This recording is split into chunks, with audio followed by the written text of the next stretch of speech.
izin Pak, saya ingin melakukan wawancara. Baik. Sebagai tugas daripada pendidikan guru penggerak. Iya. Wawancara saya berkenaan dengan pengambilan keputusan.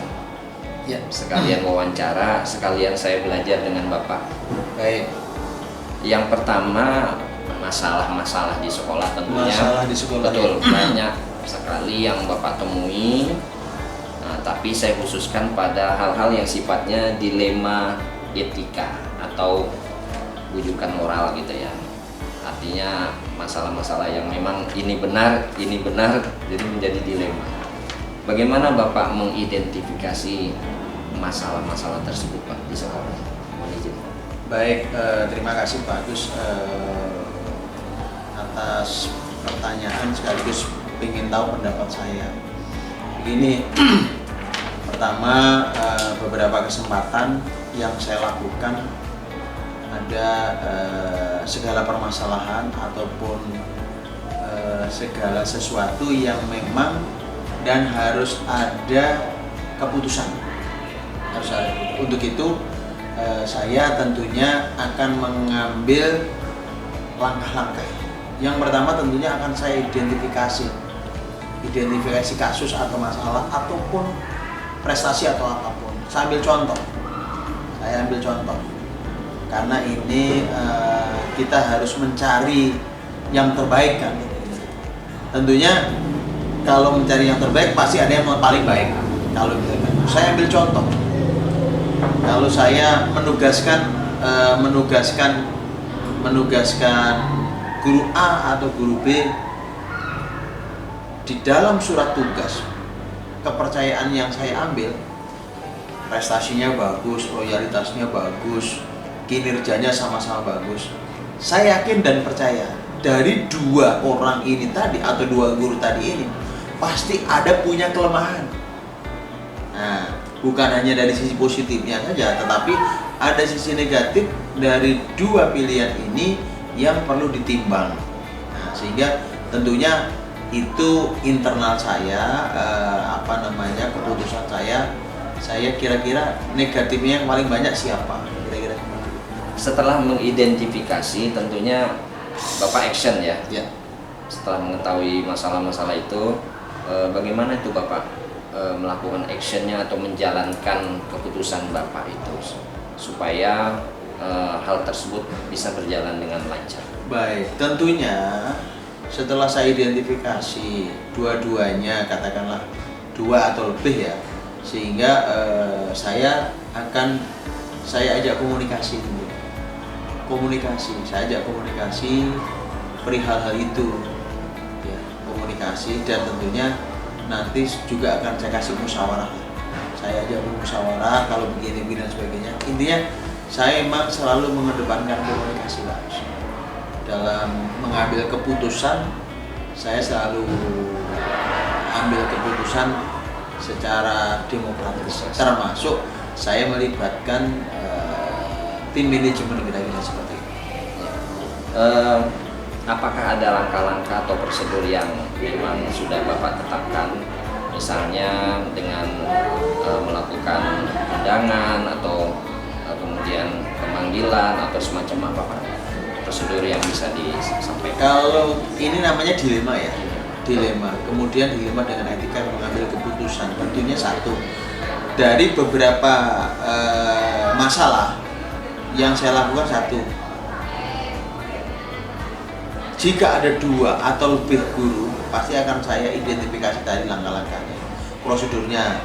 Kemudian pasti akan saya kasih interview juga, wawancara apa dan mengapa, dan tentunya saya akan mencarikan solusi. Nah, tentunya langkah yang saya ambil yang pertama mengidentifikasi, terus kemudian saya juga bisa lakukan observasi, dan yang ketiga tentunya baru saya mengambil keputusan, mengambil eksekusi. Dalam hal ini langkah-langkah itu yang paling terpenting Pak. Mungkin hal itu yang dianggap sebagai efektif ya Pak ya? Lebih efektif dalam melakukan pengambilan keputusan.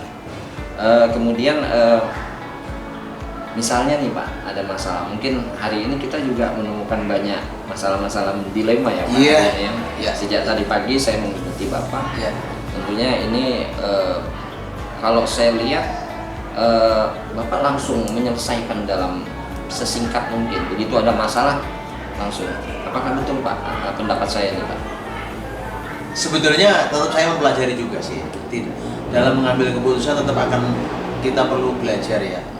Dan juga mohon maaf, kadang saya juga memang mengikuti beberapa teori ya.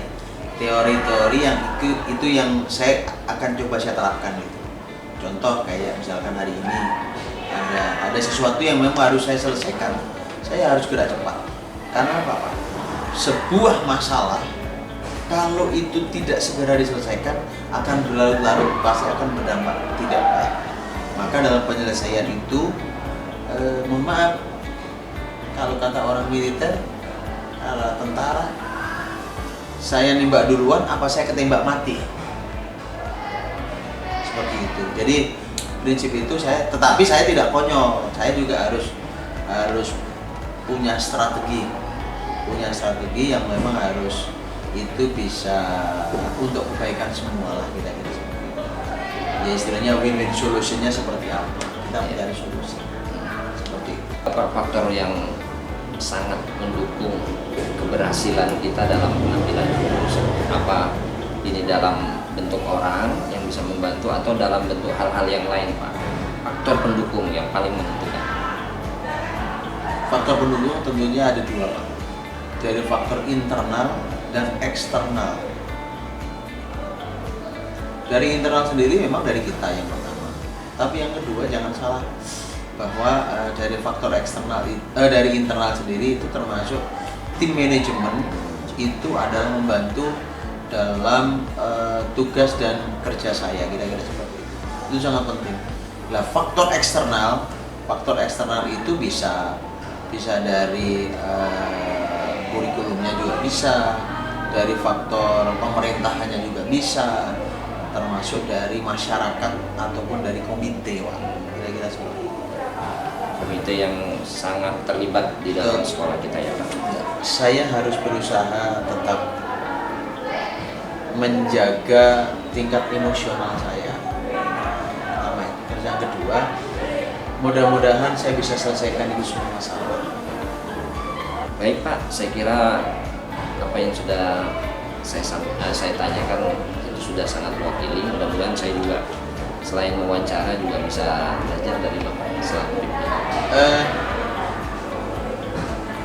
Kalau mau belajar dari saya, satu, belajar ikhlas Pak. Percayalah kalau kita ikhlas, insya Allah kita serahkan semua sama Allah SWT aja.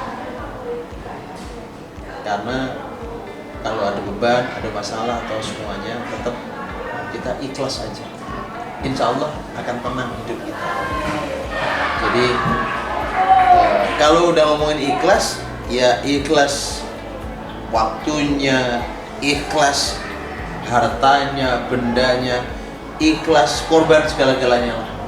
Kira-kira seperti itu yang bisa bagus, bisa ini serius ya. Jadi ya karena saya bisa seperti ini juga modal saya ikhlas. Termasuk mohon maaf, saya ditugaskan di tempat lain pun saya belajar ikhlas Pak. Saya tidak pernah hitung-hitungan karena saya yakin dan percaya matematika Allah itu lebih dari lebih yang kita pikirkan.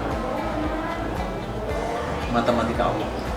Karena kalau ngomong seperti itu, matematika Allah itu nggak ketemu. Ahli matematik, guru matematik, siapapun yang jago matematik, 1 tambah 1, 1. Tapi kalau matematikanya Allah, 1 tambah 1 bukan 1. Di luar itu jawabannya. Jika saya yakin dan percaya, ikhlas saja Pak. Kalau nggak jadi pimpinan, nggak berani dihujat, nggak berani dicaci, nggak berani dimaki, jangan jadi pimpinan. Saya sadar, apakah semua guru suka dengan saya? Enggak. Apakah anak murid semuanya setuju dengan kebijakan saya? Enggak. Termasuk saya mau merubah OSIS saja itu banyak tantangan. Biasa itu. Termasuk kayak hari ini pembangunan jalan tol dari Merak sampai nanti ke Banyuwangi itu banyak tantangan. Dan itu harus dihadapi ya. Harus dihadapi. Saya nggak boleh lari dari kenyataan. Saya nggak boleh lari bahwa menghadapi seperti itu terus saya cengeng juga. Saya Berarti memang harus punya mental baja ya. dan risiko itu harus kita siapkan. Bagus menjadi kepala sekolah, bagus harus siap risiko itu. Apakah semuanya guru saya itu setuju dengan saya? Enggak. Pasti ada yang 100% enggak setuju dengan kebijakan saya. Itu harus dipahamkan. Nggak masalah itu. Artinya nggak masalah, artinya tetap jalan gitu ya Pak. Jalan, Pak. Saya baca buku teori leadership juga ada. Dari 10 10 orang. 10 orang. Satu atau dua nggak setuju nggak apa-apa. Dan kalau perlu dari 10 ini jangan 100%, harus ada penyeimbang. Itu untuk controlling kita. Karena kalau semuanya itu, mohon maaf, bukan kekuasaan ya, sebuah kebijakannya itu 100% itu menimbulkan ada kecenderungannya nggak bagus. Dan memang harus ada, Pak. Nggak setuju itu harus ada. Jadi seolah-olah nggak ada kontrol ya Pak. Nggak ada kontrol. Apalagi ini nggak apa. Seperti itu. Dan saya juga masih banyak belajar, Pak Agus. Banyak belajar. Yang jelas saya riak kecil. Saya pernah ikut main arung jeram, ikut main ombak. Main ombak itu kan gak datang, orang di atas dua. Itu sebetulnya ikut arung jeram, ikut apa? Tantangan itu. Itu saya rasa. Ya, ini harus berhasil. terima kasih Pak. Ini cukup menginspirasi. Niat kita yang satu untuk kebaikan. Dan jangan berpikir untuk kepentingan, mohon maaf, kepentingan diri sendiri, apalagi untuk keluarga. Jangan. Saya nggak pernah berpikir untuk keluarga saya. Tapi bagaimana sekolah ini maju? Untuk maju kan saya ada profil sekolah lain. Itu yang sering saya jadikan sampel. Jadi jangan ya, karena saya ingin mencontoh sekolah yang baik. Jangan kata dalam tempurung hanya berdiri. Itu aja bagus. Maaf. Ya Pak. Terima kasih ya Pak. Sama-sama. Sudah Terima kasih. diberikan waktu untuk wawancara. Mudah-mudahan ini bermanfaat. Mudah-mudahan ambil yang terbaik, Ya. buang yang nggak baik. Ya. Assalamualaikum warahmatullahi wabarakatuh. Waalaikumsalam warahmatullahi wabarakatuh. Mohon izin Bu untuk Ya, Pak. wawancara.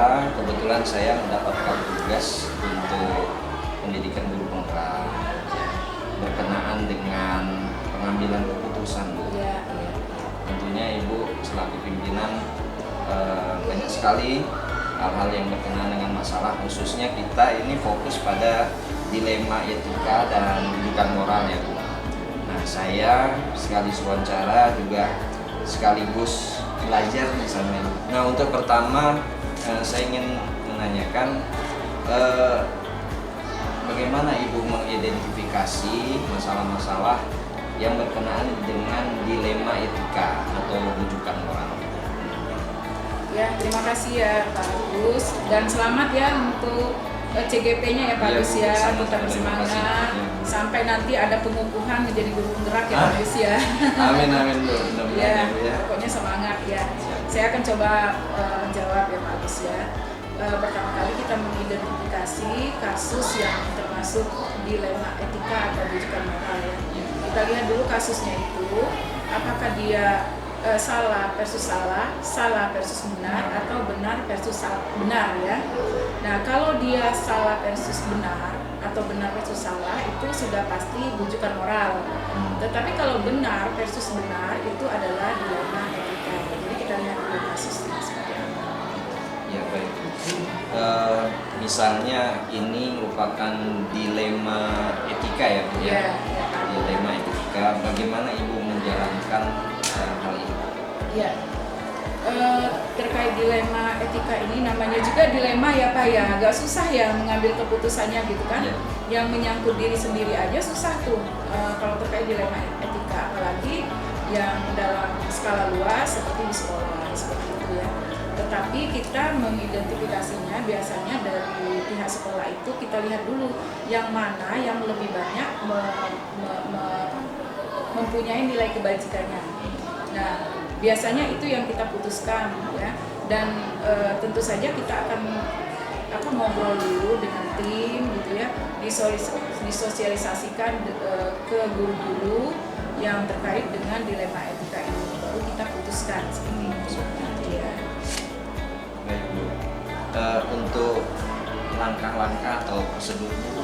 Ya biasanya kita menentukan untuk mengumpulkan informasi mendalam tentang dilema etika ini, biasanya dibicarakan di tim, kemudian disosialisasikan melalui pemufakatan dengan guru ya, dengan langkah-langkah. Yang pertama itu tentu saja kita mengenal dulu nilai-nilai yang saling bertentangan, kemudian menentukan siapa saja yang terlibat di kasus ini, Pak ya. Kemudian mengumpulkan fakta-fakta yang relevan yang terkait dengan kasus ini, dan pengujian benar atau salahnya. Dan tentu saja tak lupa juga kita menggunakan investigasi opsi trilema. Ya, trilema. Karena misalnya begini, di 186 itu kan kita untuk menentukan apakah anak boleh membawa HP atau tidak, itu kan sebuah dilema ya. Di sisi lain, HP itu sebuah kepastian yang harus diterapkan pada saat ini karena terkait dengan visi kita juga menguasai pembelajaran berbasis digital gitu ya, yang berprofil pelajar Pancasila. Nah berdasarkan visi itu tentu saja penggunaan HP itu adalah sesuatu yang sangat penting. Tapi di sisi lain kadang-kadang penggunaan HP ini kan suka dimanfaatkan juga oleh anak-anak untuk hal-hal yang tidak diinginkan. Nah contohnya saja pada saat kita tes nih Pak, pada saat asesmen akhir semester misalnya gitu ya. Nah kalau kita menggunakan HP, tentu saja digitalisasinya udah oke kan, tetapi pada saat digitalisasi dengan menggunakan HP itu anak-anak ternyata bisa menggunakan cara-cara yang tidak benar, misalnya membuka jendela baru atau tab baru ketika dia mengerjakan tesnya seperti itu. Untuk cari jawaban gitu ya. Untuk mencari jawaban. Nah, kita punya solusi dengan trilema itu dengan membuat CBT sendiri. Nah, yang sudah diinisiasi oleh salah satu guru kita, Pak. Jadi ketika kita menggunakan CBT sendiri ini, anak-anak tidak bisa membuka tab lain, tidak bisa membuka jendela lain karena otomatis alarmnya akan bunyi gitu ya. Akan bunyi ketika dia berusaha untuk mencari jawaban apakah itu melalui grup WhatsApp atau jendela lain Google misalnya atau AI ya sekarang ini ada notif suara gitu ya. Iya, ada notif suara seperti itu. Alhamdulillah ini sudah terlaksana di SMP Negeri 186 Jakarta. Nah, jadi itu solusinya seperti itu. Iya. Baik Bu, ini mungkin salah satu untuk efektivitas ya dalam penanganan masalah dilema etika ini ya.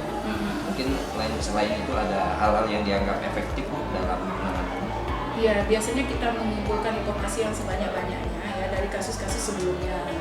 Yang kedua tentu saja musyawarah dengan mufakat dengan tim itu adalah solusi yang paling efektif gitu. Dan juga kita tentu saja melihat regulasinya dan kode etik yang berkembang pada saat ini, dan juga kita tidak selalu harus memutuskan sendiri, kita ada pengawas, kemudian bisa juga berkoordinasi dengan kepala dinas, ada dinas pendidikan atau dari Sudin wilayah 1 Jakarta Barat. Dan alhamdulillah yang ini ya, bisa dan alhamdulillah itu bisa kita komunikasi dengan baik. Terutama kita sebagai sekolah penggerak tentu saja kita ada ibu fasilitator ya, Ibu Nur Putih Alia. Iya, betul. Baik Bu, tapi di samping itu ada nggak seperti tantangan ini untuk menyelesaikan hal seperti ini? Iya, Tantangan. tentu saja ada. Pak. Kita aja di dalam skala kecil misalnya keluarga ya, ketika memutuskan sesuatu itu pasti ada 1 atau 2 yang tidak setuju gitu ya dengan keputusan itu.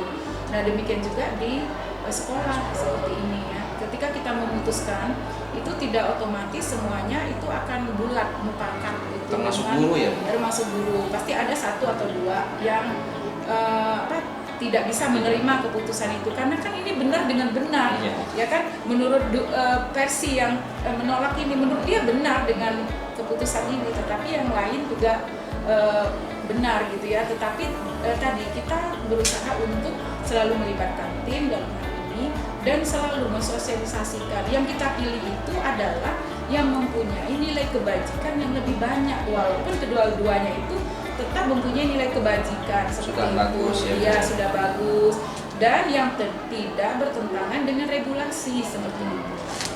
Baik Bu, untuk masalah jadwalnya Bu, apa memang harus ada terjadwal atau seperti apa ya Bu? Untuk jadwalnya itu tidak harus terjadwal, jadi tergantung dengan kasusnya Pak.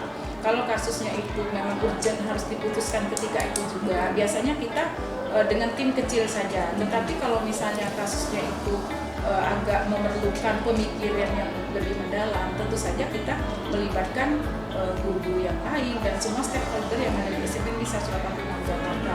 Dan kita buka lagi regulasinya, kita buka lagi kemungkinan ini akan bisa diterima oleh masyarakat atau enggak, akan disetujui oleh atasan kita atau enggak. Jadi seperti itu.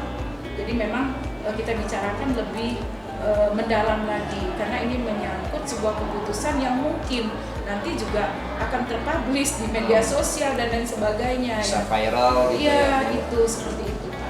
Baik Bu, menurut Ibu adakah faktor-faktor yang bisa mempermudah dalam penanganan kasus atau masalah-masalah dilema itu kayak gitu?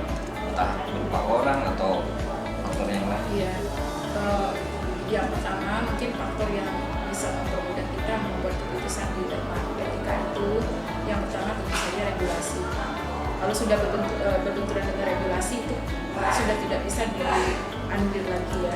Yang kedua, kita mempunyai tim yang kuat, alhamdulillah selalu mendukung. Namanya tim manajemen juga kali ya? Iya. Tim Kalau di sini tim pengembang sekolah. Tim pengembang Ya, sekolah. dan kemudian kita mempunyai pengawas yang selalu proaktif ya, selalu menanyakan adakah kendala dan lain sebagainya. Karena kita kan tidak sendirian ya, ada atasan yang juga akan selalu menghandle kita ketika kita menghadapi kendala. Apalagi ini menyangkut keputusan yang tentu saja tidak mudah. Dan juga ada tim fasilitator gitu kan. Iya, dan juga dan juga dari Sudin ya, baik itu Kasudin, kemudian Kasih Tendi, Kasih SMP, dan juga dari Dinas Pendidikan. Ya alhamdulillah itu atasan-atasan kita itu semuanya akan melayani kita dengan baik. Apalagi ini kalau menyangkut sebuah keputusan seperti itu.